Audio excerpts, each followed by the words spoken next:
Hello everyone, good morning. সবাইকে নতুন একটা সকালে অনেক অনেক স্বাগত। ঘুম থেকে উঠেছি এই মাত্রই, এখন বাজে 6টা। তো যেহেতু আজকে ছুটির দিন, তবুও কিন্তু সকাল সকালে উঠেছি। গত রাত্রে একটু তাড়াতাড়ি করে ঘুমিয়েছিলাম, তো তার জন্যেই ঘুম থেকে উঠেই প্রথম আগে 10 মিনিট হেঁটে নিলাম, না হলে কিন্তু ফ্রেশনেস একটা আসে না। তো হেঁটে নিয়ে তারপরে এই যে উঠানটা ঝাড় দিয়ে নিলাম। এবার যাব রান্নাঘরে। এই তো চলে আসলাম রান্নাঘরে। তো গত রাত্রে খাওয়া দাওয়া করেছি, বাসনটা তো মেজে রেখেছিলাম, কিন্তু এই যে চেয়ারগুলো এলোমেলো ছিল, তারপরে যে জানলা দরজা তো খুলতেই হবে, তো খুলে দিয়ে তারপরে যে গ্যাসের জায়গাটা মুছে নিচ্ছি। গতকাল তো দুপুরে রান্না করেছিলাম, রাত্রে তো আর রান্না করতে হয়নি, তো বিকেলেই কিন্তু মুছে একদম চকচকা করে রেখে দিয়েছিলাম, তবুও কিন্তু বাসি হয়ে যায়, তার জন্য আবার একটু মুছে নিলাম।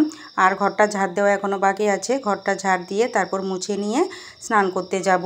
তো সিস্টেমেটিকভাবে কাজ করলে তাড়াতাড়ি হয়ে যায়, আর একটু যদি সকাল সকাল ওঠা যায় আরও তো বেশ ভালোই হয়। একটা কথা কি, সকাল সকাল ঘুমালে আর সকাল সকাল উঠলে আমাদের শরীরের জন্য যেমন ভালো, তেমনও কিন্তু মনটাও ভালো থাকে। এক কথায় বলতে গেলে আমাদের শরীরে যেমন অ্যাক্টিভনেস চলে আসে, তেমনই কিন্তু ফ্রেশনেস ফিল হয়। আজ ঘরটা একটু ভিতর থেকে ক্লিন করে নিয়ে আসলাম, এই যে খাটের নিচে, তারপর সোফার নিচে থেকে।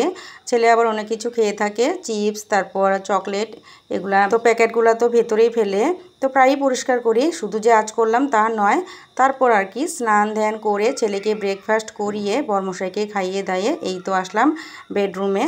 তো বিছানাটা গুছিয়ে নিচ্ছি, তো আমি এখনও খাইনি, পরে খাবো।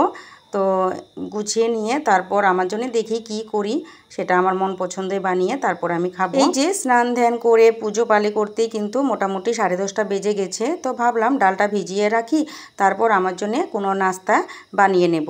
তো যেহেতু আমি প্রেশার কুকারে এখন বানাই না, কড়াইয়ে বানাই, তার জন্য ডালটা আগে একটু ভিজিয়ে রাখি। এই যে দেখুন, পাস্তা স্যুপ বানিয়ে নিয়েছি পেঁয়াজ লঙ্কা দিয়ে, একদম সিম্পলভাবে।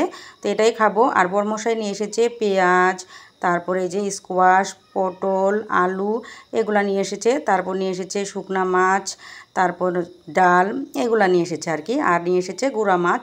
তো গুঁড়া মাছটা আমি মানে পোনা মাছ, সেটা আমি ফ্রিজে রেখে দিয়েছি, যেহেতু আমার দেরি হবে। ছোট মাছটা না বেশিক্ষণ কিন্তু থাকে না, তার জন্যই ফ্রিজে রেখে দিয়েছি, মানে সহজেই নরম হয়ে যায়। তো ভাবলাম আমার খেতে দিতে তারপর সবজি কাটতে তো লেট হয়ে যাবে, তো এগুলা করে তারপর আমি মাছটা পরিষ্কার করে নেব। তো বেশ, তো আমরা দুজন মানুষই, ছেলে নিয়ে 3 জন, তো বেশি সময় তো আর লাগবে না, কম মাছই আছে। তো ডালটা বসিয়ে দিয়ে একদম লো ফ্লেমে দিয়ে এই যে বসে পড়েছি মাছ ভাজতে। এটা তো আর বটি লাগবে না, হাত দিয়েই হয়ে যাবে। তো একদম পোনা মাছ, আর সঙ্গে ছিল চান্দা মাছ। তো এই চান্দা মাছেরও একটা রেসিপি বানাবো আজকে। তবে হ্যাঁ, আজ আর এই রেসিপিটা আপনাদের সঙ্গে শেয়ার করছি না, অন্য কোনো দিন শেয়ার করব। তো ডালটাও বানিয়ে নিয়েছি, কারণ শুধু তো চচ্চড়ি দিয়ে খাওয়া হবে না, তো ভাবলাম যে সঙ্গে তো একটু ঝোল ঝোল কিছু লাগবে, তার জন্য মুসুরি ডাল বানালাম। আর এই যে পেঁয়াজ লঙ্কা দিয়ে একদম খালি মাছের চচ্চড়ি বানিয়েছি। এই পোনা মাছটা খুব সুন্দর হয়েছিল, সত্যি কথা, একদম টেস্টি। আর বেশ অনেকদিন পর খেলাম, তার জন্য আরও বেশি ভালো লেগেছে। তো এই পোনা মাছটা বানিয়ে তারপর আমি কিন্তু ওই চাটনিটা বানিয়েছিলাম চান্দা মাছের, তো খুবই টেস্টি হয়েছিল।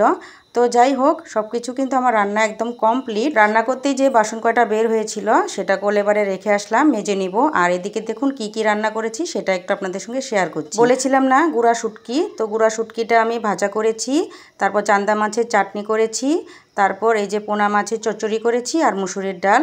তো আজকের তো খাওয়া দাওয়াটা ভালোই লেগেছে, কারণ একটু আলাদা আলাদা। তো একদম এখন খেতে বসেছি আমরা, আর আপনাদের কাছ থেকেও কিন্তু বিদায় জানাচ্ছি। এই ব্লগটি আপনাদের কেমন লাগলো অবশ্যই কিন্তু কমেন্টে জানাবেন, আর ভালো লাগলে একটু লাইক শেয়ার করে দিবেন, আর পাশে থাকবেন। আজকের মতো তাহলে টাটা।